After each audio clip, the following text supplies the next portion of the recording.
In the last video, I showed why airline food tastes the way it does. Today, the cabin itself.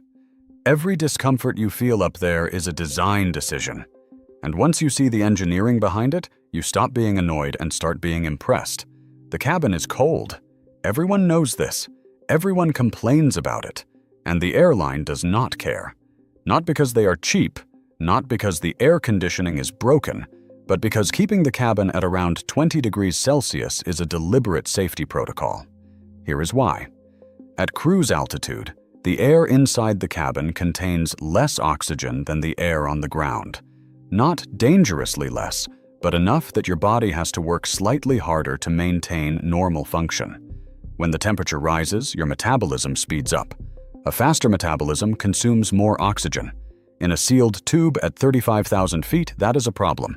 Warm air expands blood vessels, blood pools in the lower body, and the brain gets less of it. The result is dizziness, lightheadedness, and in some cases, fainting. I saw this happen on a flight from Dubai to London a couple of years ago. A woman 3 rows ahead stood up, swayed, and went down. The crew moved fast. Ice packs, oxygen, reclined the seat. After they stabilized her, one of the attendants told me it happens more often than people think, almost always on warm cabins during long flights.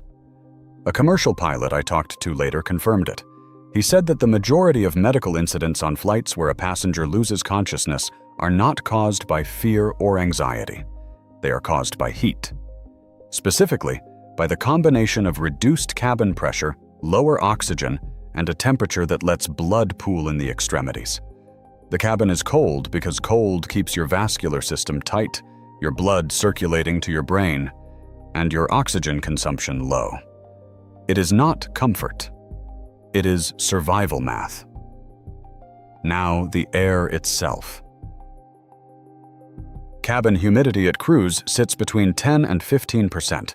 That is lower than the Sahara Desert, and there is almost nothing the airline can do about it. Here is the mechanic. The air inside the cabin comes from the engines. Specifically from the compressor stages of the jet engines, where outside air is captured, compressed, heated, and then cooled before being pumped into the fuselage. At 35,000 feet, the outside air holds almost zero moisture. By the time it goes through the compression cycle and enters the cabin, it is bone dry. Adding moisture would mean carrying water, which adds weight. A Boeing 787 actually does add some humidity through a system called a humidifier in the flight deck area, but only for the pilots.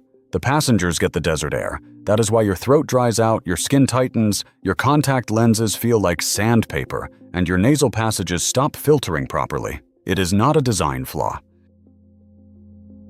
It is a consequence of how pressurization works. The airplane trades your comfort for the ability to fly at an altitude where fuel efficiency is highest. Then there is the pressure itself. The cabin is pressurized to the equivalent of about 6,000 to 8,000 feet above sea level. That means even though the plane is at 35,000 feet, your body experiences conditions similar to standing on a moderately high mountain. This is a compromise. Pressurizing to sea level would require a much stronger and heavier fuselage. So the engineers chose a middle ground, high enough to save weight and fuel, low enough that most people don't notice. But your body notices. Gases in your intestines expand by about 25%. That is why you feel bloated. The pressure difference across your eardrums increases, which is why your ears pop or hurt during descent. Some people feel it worse than others, and it has nothing to do with sensitivity. It depends on the shape and flexibility of your eustachian tubes, the narrow passages connecting your middle ear to your throat. If they are inflamed from a cold or allergies, the pressure cannot equalize, and the pain becomes real.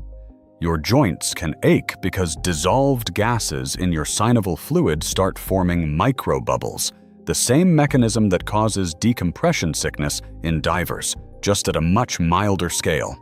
None of this is dangerous for a healthy person on a normal flight.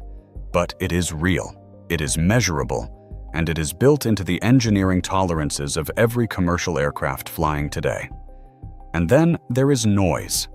The average cabin noise level during cruise is about 80 decibels. That is roughly the same as standing next to a busy road for 8 or 10 hours. Your brain compensates by reducing sensitivity to sound, which is why you feel mentally foggy after a long flight. It is not just jet lag or dehydration, it is auditory fatigue. The constant low-frequency roar from the engines and airflow over the fuselage forces your auditory system to work overtime filtering signal from noise. After a few hours, cognitive performance drops. Reaction time slows. Decision-making gets worse. Pilots deal with this through noise-canceling headsets that are standard equipment. Passengers get a thin foam earplug in business class if they are lucky. There is also the lighting.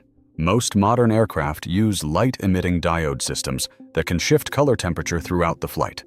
Blue-white light in the morning to simulate dawn. Warm amber before sleep.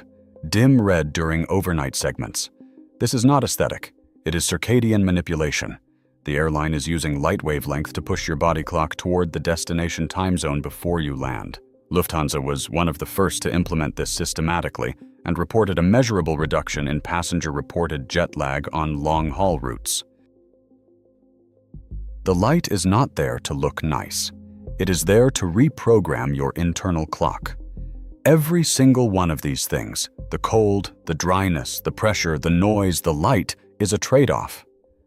The engineers who designed the cabin environment did not optimize for comfort.